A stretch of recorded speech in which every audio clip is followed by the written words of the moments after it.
গল্পের শুরুতে দেখা যায় ক্রিস বিনুকে বলছে তুমি এই মুহূর্তে এই বাড়ি থেকে বেরিয়ে যাও, আমি তোমার মুখও দেখতে চাই না, আজ থেকে তোমার আর আমার সমস্ত সম্পর্ক শেষ।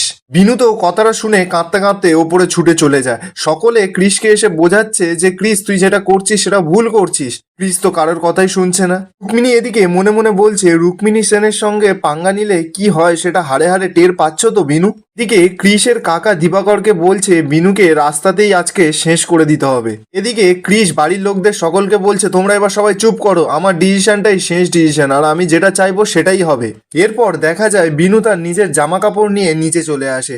সকলে তো গিয়ে বিনুকে আটকাচ্ছে। ঠাম্মি বিনুকে বলছে যে দিদিভাই আমরা সবাই তোকে বিশ্বাস করি রে। বিনু বলছে না ঠাম্মি, আমি যার ভরসায় এসেছিলাম সেই তো আমাকে বিশ্বাস করে না, আর আমি তো সঠিক সময়ে প্রমাণটা জোগাড় করে দিতেই পারলাম না, তাই তো আমাকে এই বাড়ি থেকে ছেড়ে এখন চলে যেতে হবে। তোমরা সবাই ভালো থেকো। এরপর বিনু সকলকে ছেড়ে বাড়ি ছেড়ে চলে যায়। সকলেতে খুব কান্নাকাটি করছে। ঠিক সেই সময় দেখা যায় ক্রিস রুক্মিণীর কাছে গিয়ে বলছে রুক্মিণী আজকে বাড়িতে সবাইকে ডেকে নে, আজকে আমরা পার্টি করব। রুক্মিণী তো সেটা শুনে ক্রিসকে জড়িয়ে ধরে আর বলছে I am so happy Chris, আমি তো ভাবতেই পারিনি তুই আমাকে নিয়ে এরকম ভাবনা চিন্তা করিস, আমাকে ভুল বুঝিসনি। এরপর রাত হয়ে যায়। রুক্মিণী তার নিজের ঘরে সমস্ত জিনিসপত্র খুব সাজিয়ে গুছিয়ে রাখে। রুক্মিণী বলছে যে ক্রিস তাহলে তোকে শেষমেশ আমার কাছেই ধরা দিতে হলো, আর আজকে রাতটা আমি তোর জন্য খুব স্পেশাল বানাবো, আর আজকে আমাদের মাঝখানে আর অন্য কেউ আসুক আমি সেটা চাই না, আর সেই জন্যই তো আমি আজ কাউকে এখানে আসতে বলিনি, কারণ আজকে শুধু আমি আর তুই একসঙ্গে এই ঘরে থাকবো। এরপর হঠাৎই তার ঘরের কলিং বেল বাজে। রুক্মিণী বলছে তাহলে মনে হয় ক্রিস চলে এসেছে। এরপর গিয়ে যখনই দরজাটা খুলবে তখনই দেখে বিনু তার জামা কাপড় নিয়ে ঘরে চলে এসেছে, মানে রুক্মিণীর ঘরে। রুক্মিণী দেখেই অবাক, বলছে এ কি তুমি তুমি এখানে কি করছো? বিনু বলছে আমি এক্ষুনি চলে যাব শহরে পিপি, আর একটা কথা বলতে এখানে এলাম। আজ আপনি হয়তো সকলের সামনে জিতে গেছেন আর আমি হেরে গেছি, তবে একদিন এই সত্যিটা সকলের সামনে আসবে, আর সেদিন আপনি নিজের মুখে এই সত্যিটা স্বীকার করবেন। অপরদিকে দেখা যায় ক্রিস মোহিনীমাকে নিয়ে ডাইনিং রুমে আসে। মোহিনীমা বলছে ক্রিস বেটা কি হচ্ছেটা কি, তুমি এখন এখানে কেন আমাকে নিয়ে এসছো? তোমার তো এখন রুক্মিণীর বাড়িতে যাওয়ার কথা। ক্রিস বলছে মা কিছুক্ষণ অপেক্ষা করো না, আমি তোমাকে একটা ভালো জিনিস দেখাবো, একটা ইম্পর্টেন্ট জিনিস। ক্রিস তো বাড়ির সকলকে ডেকে এনেছে ডাইনিং রুমে, আর সামনে একটা বড় টিভি লাগিয়েছে। বাড়ির সবাই বলছে কি এখন কি আমরা সিনেমা দেখবো নাকি? দেখ ক্রিস এখন আমাদের মন মেজাজ ভালো নেই, আমরা এখানে কেউ সিনেমা দেখতে পারবো না।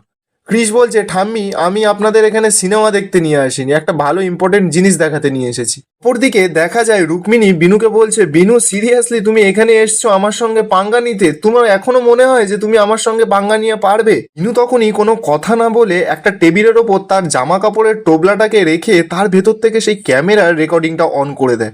ওই ঘরে বিনু আর রুক্মিণীর মধ্যে যা সমস্ত কথা হবে সমস্ত কিছু যেন রেকর্ড হয়। অপরদিকে দেখা যায় ক্রিস তো বিনুকে ভিডিও কল করে রেখেছে। ওটা বিনু ভিডিও চালিয়ে রাখেনি, ক্রিসকে ফোন করে ভিডিও কলে লাইনে নিয়েছে। দিবাকর ক্রিসকে বলছে ক্রিস তোর ফোনের সঙ্গে কি টিভির কানেকশন আছে নাকি? ক্রিস দিবাকরকে বলছে হ্যাঁ মামু, এবার দেখো না কিরকম আগুনটা লাগে আমার ফোন থেকে। ক্রিসের কাকা তখন মনে মনে বলছে গতিক কিন্তু আমার খুব একটা সুবিধার লাগছে না। এরপর ক্রিস তো টিভিটা ছেড়ে দেয়। তখনই বিনু আর রুক্মিণীর মধ্যে যেসব কথাবার্তা হচ্ছে সেগুলো টিভিতে জলজল করে দেখা যাচ্ছে। মোহিনীমা সহ সকলে তো এই টিভির এই জিনিসটা দেখে খুব ভয় পেয়ে যায়। মোহিনীমা তখন গিয়ে ক্রিসকে বলছে ক্রিস বেটা এসব কি?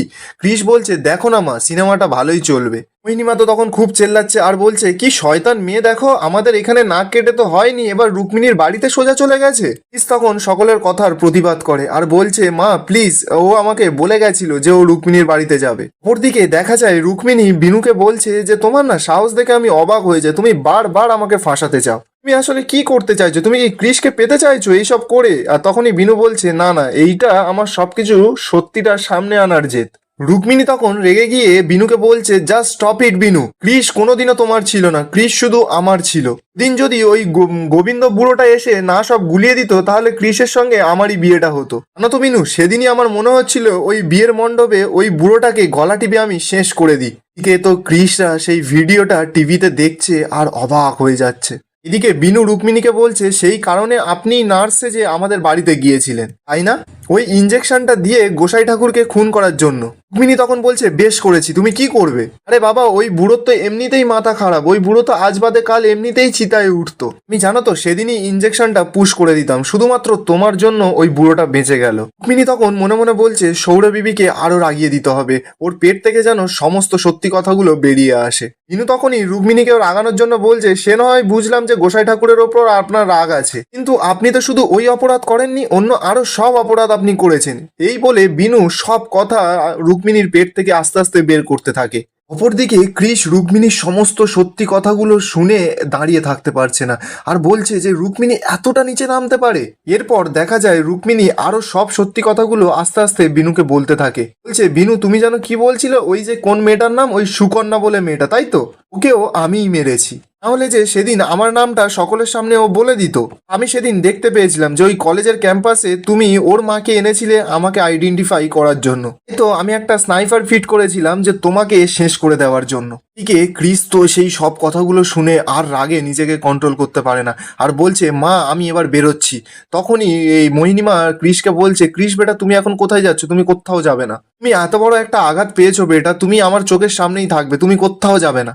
ক্রিস তখন মোহিনীমাকে বলছে মা তুমি চিন্তা করো না, রুক্মিণীর বাড়িতে সব পুলিশ অফিসাররা চারদিক থেকে ঘিরে নিয়েছে, এই ভিডিওর লিঙ্কটা পুলিশদের পাঠিয়েও দিয়েছিলাম, পুলিশরা মনে হয় এতক্ষণে দেখেও নিয়েছে। মোহিনীমা তখন মনে মনে বলছে সেটাই তো সমস্যা, এরপর যদি আমার নামটা সামনে এসে যায়। ক্রিস তখন ওর মাকে বলছে মা তুমি আজকে আমাকে আটকিও না, রুক্মিণীর মতন মেয়েদের অনেক বড় শাস্তি হওয়া দরকার। মোহিনীমা তখনই ক্রিসকে গিয়ে আটকায় আর বলছে ক্রিস বেটা তুমি শুধু একাই ওর পাপের শাস্তি দেখতে চাও না, আমরাও দেখতে চাই, তাই আমিও তোমার সঙ্গে যাব। মোহিনীমা তখন মনে মনে বলছে ওকে একা ছাড়া যাবে না, ওর সঙ্গে আমাকে যেতেই হবে, তা নাহলে আমার নামটাও হয়তো বলে দিতে পারে।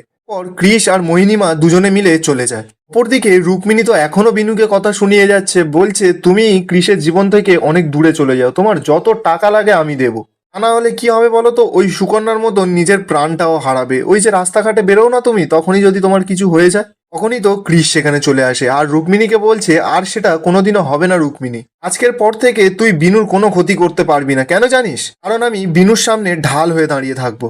তখনই তো দেখা যায় মোহিনীমা পুলিশ সবাই সেখানে চলে আসে। রুক্মিণী তখনই নাটক করতে করতে গিয়ে বলছে দেখো না আন্টি আপনারা চলে এসেছেন, এই মেয়েটা আবারও আমার বাড়িতে চলে এসেছে। ক্রিস তখন রেগে গিয়ে বলছে আর কত মিথ্যে কথা বলবি তুই রুক্মিণী, এই নাটকটা তুই আর করিস না, ঠিক আছে, আমরা সব সত্যিটা জানতে পেরে গেছি। রুক্মিণী তো পুরো অবাক। রুক্মিণী তখন ভয়ে ভয়ে বলছে কি সত্যি কি সত্যি তোমরা জানতে পেরেছো? বিনু তখন বলছে এই যে এখানে আসার পর থেকে আপনি আমাকে যা যা সব সত্যি কথাগুলো বলেছেন সেগুলো সবাই সবকিছু এখন জেনে গেছে। আর এখানেই আজকের পর্বের আপডেট শেষ হয়, দেখা হবে নতুন কোনো পর্বের আপডেটের সঙ্গে।